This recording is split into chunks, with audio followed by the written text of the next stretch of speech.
Hi YouTube, this is Evie. Welcome back to my channel, and today I have another video for you all. Today I am going to be talking about my experience at Dark Odyssey Surrender. For those of you who don't know, Dark Odyssey Surrender is a yearly BDSM conference that is held in San Francisco over Veterans Day weekend. Actually, what's interesting about Dark Odyssey is that it's not just one convention. Dark Odyssey is actually a whole series of conventions that take place around the country, the United States, obviously, and is throughout the entire year. So there's not just Dark Odyssey Surrender, there's also things like a summer camp. There's also Dark Odyssey Winterfire, which I believe is in Maryland in January, February. So there's a lot of options out there when it comes to Dark Odyssey, but this is actually my first year going to any of their events, and I was really excited because unlike a lot of the other BDSM conferences I've been to, which have been hosted by leather organizations, this was just a very general, in the most general sense, a BDSM convention. So it wasn't just focused on rope, it wasn't focused on the leather community, it was just about kink and whatever that meant to a whole variety of different people. If you're interested in learning more about how like BDSM events are structured and like how to survive them and like tips and tricks for packing to go to them and all that stuff, highly recommend you check out my video I filmed last year talking about my experience at Kink Fest, which I will be at again this year, where I talk about how to do that and how to survive going to conventions. Link will be in the description down below. But today I'm going to be specifically talking about what it was like at Dark Odyssey, how everything was set up, the classes I went to, what I bought when I was there, all of that. So if that interests you, you are in the right place. So, Dark Odyssey is, like a lot of conventions, 3 days long. It's Friday, Saturday, and Sunday, and Sir and I were there the whole 3 days. And as I don't live in San Francisco, so just cross that off the map of possible places Evie lives, I guess. I don't live in San Francisco, so we did actually end up traveling there.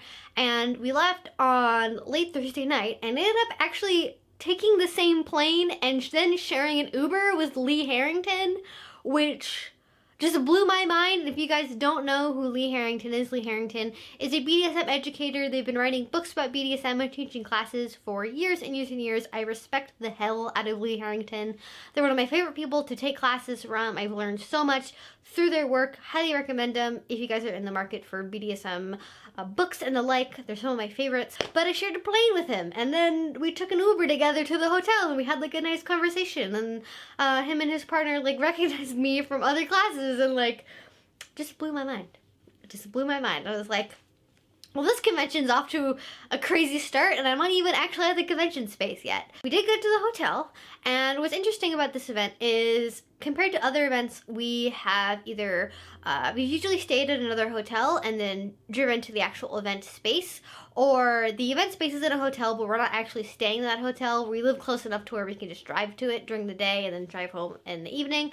But this time we actually were staying in the host hotel, and that basically means that there were blocked off levels of the hotel, which were just for people who were attending the kink event. And so it wasn't a complete hotel takeover. There were still vanilla people there, which caused some interesting moments, like checking in with like 6 pieces of luggage and then going upstairs and like no one else is there because it's like a Thursday. And while you're going up and down the elevator and like checking in your stuff, or you're going to and from events, you kind of end up in a situation where you're like, because the elevators are open to anybody and only some of the levels are for kinksters only or for members of the event only, you don't have these moments where you're like, you're in full latex. I mean, all your bits are covered, but you're in full latex and you're sharing an elevator with vanilla people who just, they don't know how to process what's going on. So that led to some interesting moments, but it was nice because even though other events I've been to where there's been a hotel, they have like a private entrance and nobody who's not at the event is able to go through that space at all. Whereas here, because the hotel was more open, they had a lot of like blacked off areas where they would actually scan to make sure you had a badge and a wristband that was appropriate to whatever day it was or what part of the hotel you were trying to go to before they'd actually let you through. And so it wasn't quite as secure, but they definitely had everything, like, I think as secure as they could make it in terms of the privacy of the people who were attending. But anyways, we got there on Thursday, we spent the night, and then on Friday, that's when registration opened. I think it opened at like 11. We registered. Actually, I had one of Master Hook's slaves actually was one who checked me in, which is like, okay, first I took a plane with Lee Harrington, and then suddenly it's like a Master Hook, and what? Like, it just, my weekend started off with like weird coincidences, I guess. And so I got checked in, Sarah and I got our wristbands, and we got our badge. As part of the process as well, you do have to sign a form that's like a photo release waiver saying I'm okay or not okay having photos of me taken and posted places, which is nice. So there's a level of security. If you do go to these events, they will only take pictures of you if you consent to. Nobody outside of the event will know what your real name is. The only people who, if you have on your badge, your name is Master Bob, nobody's gonna know that your name is Robert Smith. Like, nobody's gonna find that out. It's not gonna be posted anywhere later. Like, they do everything as discreetly and privately as they possibly can, which is what you would want from an event like this. But on Friday, we got registered, and there wasn't anything that day that we could really go to because they were still setting up, and the first parties and the first part of the event didn't really get started until the evening. So instead what we did is we did a little bit of exploring around San Francisco. We'd actually been there in February just as a general trip to San Francisco, and we found a couple places that we really liked, so we went back. And the first place that we stopped at was Mr. S. Leather. Mr. S. Leather, if you guys aren't familiar, is basically the premier, like, largest leather store. Their clientele is, it's definitely towards the gay male side of BDSM and kink, and it is very much focused around that still. And so if that kind of thing makes you uncomfortable, you will see a lot of mostly naked men on their website, but they have a lot of really great kink stuff. They have a lot of latex, they have a lot of leather, they have a lot of really great puppy stuff and all sorts of gear you can buy, and I love going to their stores. And it's definitely very gay mode focused, but whenever I've been there, I've never felt uncomfortable. I've never felt like I wasn't welcome there. They do also usually have female-bodied people who are there to offer fittings and check you out and do things like that. So it's not like you can't go if you're not a gay man. It's just, that's their main clientele. And they do also as well offer custom sizing on pretty much everything. And I love their store because of that. It's really, really hard to find a place that is as high quality and as ubiquitous as Mr. S. Leather, where you can go in and you can get stuff repaired the same day. You can go in and get fitted for a custom jacket. Like, it's great. I love it. I love Mr. S. I don't know what else to tell you. They do a lot of in-house stuff. They do also stock stuff from outside vendors, namely for impact play and things like rope. They have all kinds of great stuff. Really, there's so much there. There's so much to explore. If you're in San Francisco, at least check it out, because you really never know what you're going to find when you go in that store, because there's such great variety. And basically what we ended up getting was, first things first, is very interesting toy. And I don't even really know how to fully describe it. I call it a slapper, I guess, but this actually here, it feels like sandpaper. It's very, like, rough and scratchy, which is, like, that's the pain sensation I like, guys. We talk about sting, we talk about thud, but let me tell you, there's way more kinds of pain than just that, and this is, like, scratchy. We did actually end up drawing blood with this, not necessarily on purpose, but it almost feels like it's sandpaper that's had something put over it, or, like, grip tape or something, but it's a very nice sensation, and you can do this, you can do this, you pretend you're playing the violin, you do all kinds of things. This is a little bit overpriced in my opinion. You could probably DIY something like this for half the price, but it's such a unique, interesting little toy, and it was such a great little find. The second thing that we got, actually, this is from Postmo, which I found apparently stands for Post-Mormon, which makes so much sense, and it's funny, actually. I was raised Catholic, seeing how much, like, ex-Catholic and ex-Mormon people there in the community. But this is it's like a ruler shape. It is made from a really, really hard wood. This is a hard, solid wood. I think this is red heartwood. I don't remember exactly, but this is from Postmo. He does have an Etsy, and I've gotten a lot of stuff from him before, like, a little bit too much maybe, but we have a lot from him. Definitely stuff is always like really, really high quality, but this is like a ruler. Sir also calls them an attitude adjuster, and the way that's really fun to use these is if you just no warm up, hit really, really quick with this once on something like a thigh, on somebody's ass, you end up getting a band-aid bruise, which is where basically where the implement itself lands is completely blank, but then a bruise forms around the exterior of whatever portion of this hit the skin. And so that leaves some really interesting marks and bruises, and it's a very interesting, very intensely stingy sensation. I will probably make a video or post on Tumblr or something in the future where I talk about different types of woods and how to, figure out what level of sting or thud a different item's gonna have. But this is a stingy item. It leaves really interesting, really cool marks, and it's very simple, very mean, very effective, and easy to carry. That's pretty much what we got at Mr. S Leather. We ended up going back again at the end of the weekend to get some leather pants repaired because sometimes you play too hard and then your leather pants get ripped and just need to be fixed, okay?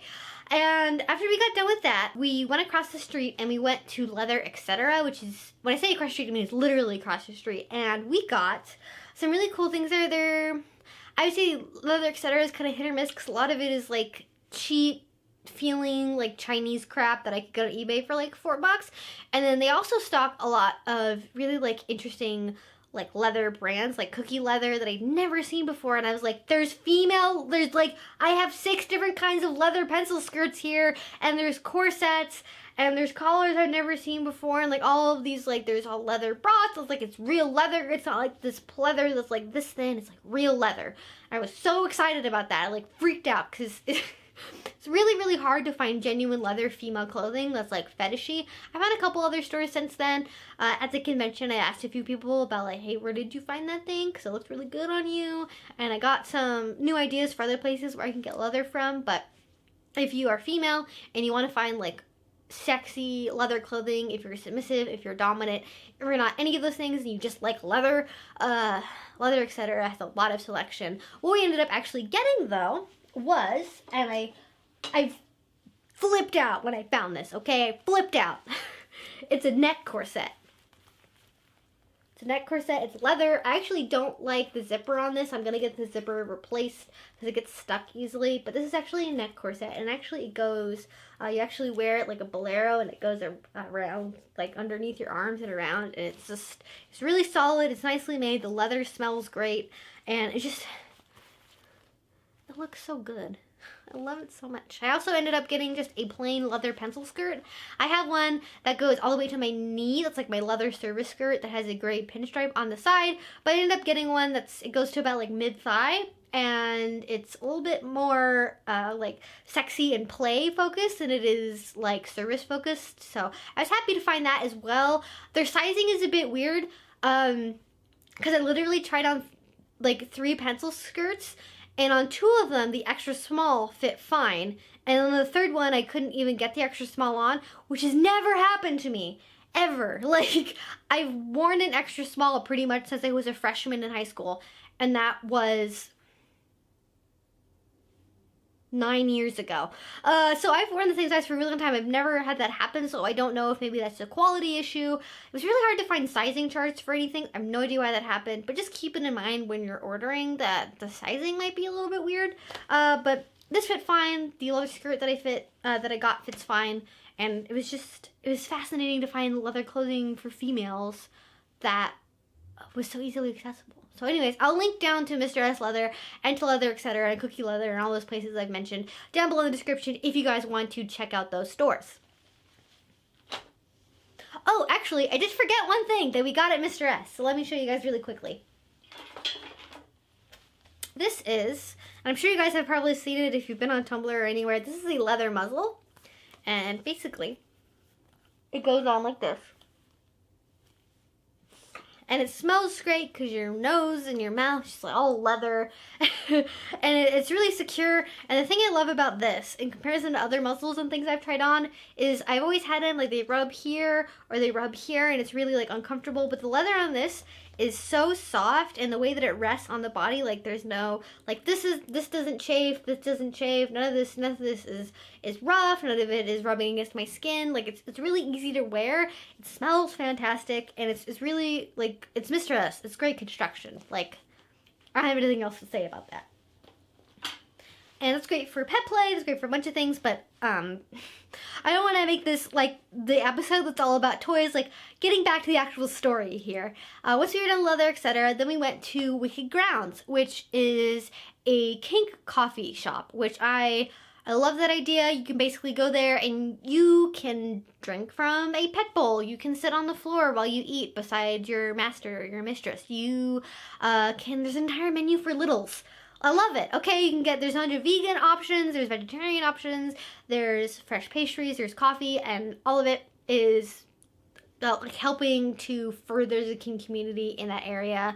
You can find a lot of resources there. They even have a small shop where you can buy like books and rope and find out about events. It's a great place to sit and do negotiations. It's a great place to find out about events. It's a great place to just hang out and be able to be yourself at a restaurant. Like, that's awesome. I don't think a lot of people realize that maybe if they're not in 24/7 relationships. Like, sometimes you just really, really want to be able to sit down like below your sir or your master when you're eating and have them be above you, and you can't do that in an Applebee's.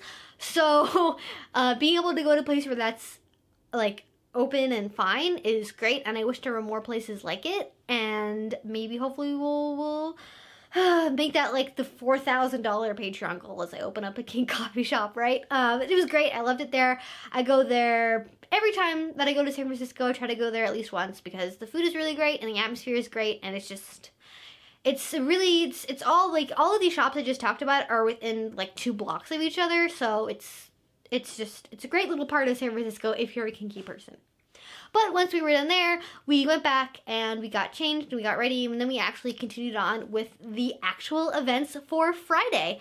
And there were some classes that were going on at this point starting in the early afternoon, but I really wasn't interested in a lot of them. A lot of them were very much like, they were 101 type classes, or they were sex focused, or it just wasn't something that interested me, so I didn't end up going to any classes, but there were parties. And backing up a little bit, which I feel like I'm going to do a lot in this video because there's a lot that's happening here. Basically, how this event works is there is classes during the day. There's a small area that's open for dungeon play during the daytime at the same time.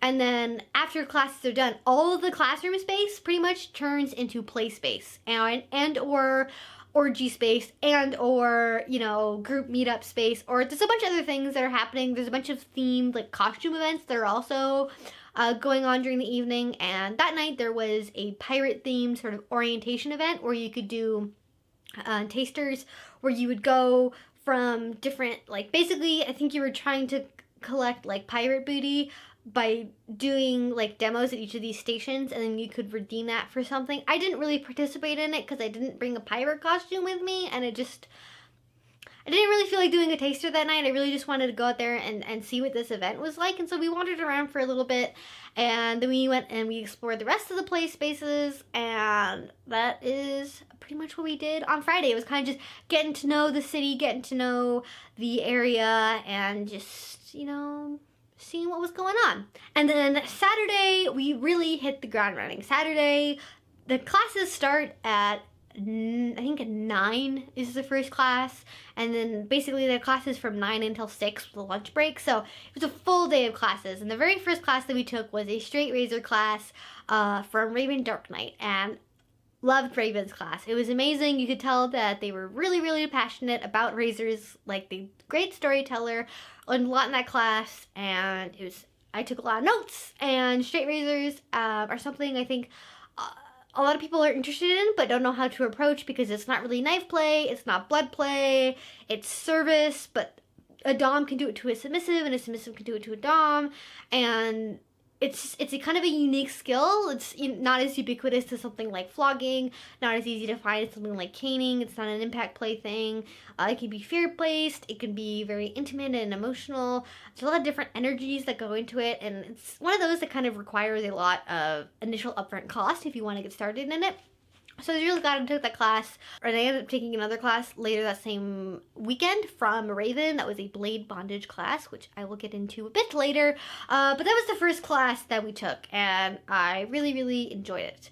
Try to actually remember all of the classes that we went to. Oh, and then the next class we took after that was actually a fisting class, which was really interesting actually, because I knew the presenter who was doing that class, and it was really intimate, and she did a demonstration of both vaginal fisting and anal fisting, and like you tell, it was something that she was really passionate about. The class wasn't just a very like cold instructional, here's how you do this thing theoretically. It's like she started out with the demos, which I thought was a really interesting approach, and then from there she opened it up to questions, kind of explaining more what her technique was, how to do it safely, what things to look out for, how to negotiate for this kind of thing. She really established that something that's important is music, or having some kind of rhythm that you can establish it to, and how to warm up, and like all of those things, which is a great experience because Sarah and I are interested in trying that kind of thing. But I had never taken any classes about it, and just for me, for my personal like safety and knowledge, I wanted to learn more about it. So it was great to be able to have that experience, and that's one of the reasons why I really encourage people to go to events and go to conferences, is because there's so many opportunities for learning that you may not get in your local community. Because if you don't have anybody locally who knows about fisting, if you don't have anybody locally who knows about straight razors or blood play or, shibari or whatever, you're not going to get the opportunity to learn how to do those things unless somebody just happens to visit your local dungeon, or if you go to an event. And if you think about it, if you're going to a full weekend of classes where you take 4 classes every single day for 3 days, average ticket price for going to a class, at least where I live, is around $20. So if you're taking, 12 classes times 20, that's $240 worth of, stuff that you're getting, not counting the access to the vendors, not counting the dungeon space, not counting all the other, like, elements that are there that they're more intangible. But the ticket price compared to like how much you would spend doing all those classes individually is actually pretty good savings, and that's why I encourage people to go, because you have the opportunity to like learn so much stuff that you wouldn't normally get to do. But anyways, after that it was the lunch break, and then Sarah and I went downstairs and we went to the daytime play space and we did a little bit of rope bondage, and then after that we took a class from Shay and Stefano. It was a blood play class. It was how to basically use stenciling with blood play for scalpels, and it's really interesting, great class. I love Shay and Stefano. They're both my spirit animal at the same time, and they're really great educators, great presenters. Shay is actually a registered nurse, so you get a lot of good information and insight from her as a medical professional, which I think when you're learning about stuff like blood play, super important to get that medical background knowledge. Whereas with Stefano's, he's just like, this is really hot. And he's like very adamant, like it's just like, this is a hot thing, but it's a hot thing that you need to know how to do safely. And literally, I think I took 5 pages of notes on top of like a 4-page packet handout of like, here's additional information on top of what we're going to be presenting here in this class. And that is, again, completely invaluable information. And if you're interested in doing blood play, please go to classes. I could not teach you how to do it safely. But after that, we did the cutting class, and then after that, after that, we had another break, and we basically had from like 4:30 to 8. We didn't really have anything going on, so we went out, we had dinner, we relaxed a little bit, and then the dungeon was open for the night, and we had some fun and some good times. We did like a really like rhythmic kind of soothing impact play scene, and I loved the dungeon space. And what was interesting to me about the dungeons at this event was that in previous events I've gone to, the dungeon space is one giant open space. It's, 30,000 square feet of just continuous dungeon, which has its advantages, has its disadvantages. But what happening here was you had a bunch of individual conference rooms that were all like based around, like they all had their own energy, had their own feel to them. There was one that was just for medical or blood play that was kind of set up almost like a doctor's office.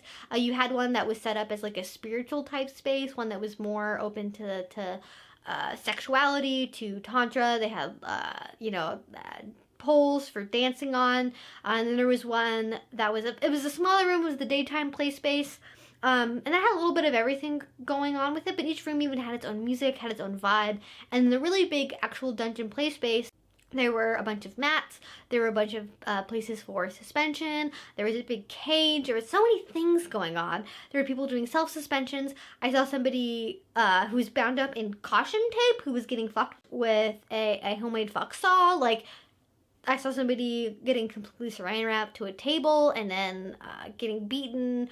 I saw a lot of things, and again, That's one of the reasons why I love conventions. That's why I tell everybody to go. You will see everybody of, 18 to 80. You will see that.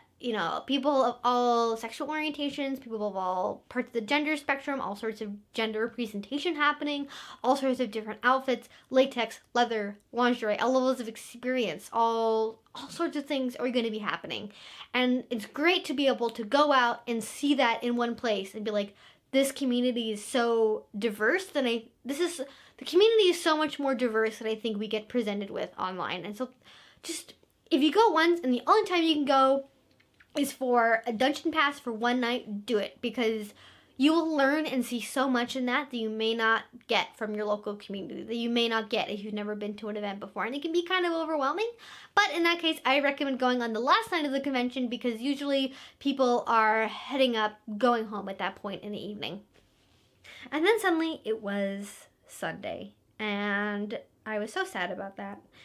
We ended up sleeping in and then not taking the first class of the day. So instead, the first class that we took was rough body play above the shoulders, which is basically, it was about face slapping, choking, using pressure points around the face, facial manipulation, stuff like that. Really interesting class. Mersalt is the one who teaches it. He's actually a paramedic, and again, invaluable information, stuff that I'm not going to be able to teach on this channel, that I don't really want to get too much into, but really interesting, really valuable, loved it, glad I took the class. And then the last class I took was actually a little bit of a disappointment, and it was by Raven Dark Knight, which was the same person who did the first class that I took at the event, which was the Straight Razor class. And this was called, it was blade bondage, and I thought that seems really interesting and unique. What does that even mean? And as it turns out, it was a very free-form class. It was not like her first class. Very free-form and a couple of examples, and then it was like, basically she gave you materials to like try out stuff for yourself. And for me, I was not in a headspace where I could really do that, and I ended up, I think I was basically next to like the local TNG community as they're watching this video. Hi, sorry our energies didn't mesh super great. Basically there was about 8 people who were all part of like this kinky TNG clique who was at the front of the class and like was bouncing around and making comments the whole time, and it was just a bit, I don't know, it just didn't mesh well with my energy, and it made it really hard to like get a lot out of the class, because I was just like, I just want to sit here and watch this class. I don't want to listen to you guys giggle and make side comments to each other, because that used to bug the shit out of me when I was in college. Like, I'm in this classroom to learn, and I'm listening to you two over there make jokes at each other. Like, please just fucking be quiet. Like, I hate it when people do like during classes or share their personal story for no reason. Like, just, there's a time and a place, and it's not right now. And I just didn't mesh well with their energy, and that made it a little bit difficult to feel like I got all out of the class that I could. But that happens sometimes, and it's something that I wanted to at least mention, because I want to acknowledge the fact not every single class is awesome. Not every single class you take is going to be the best.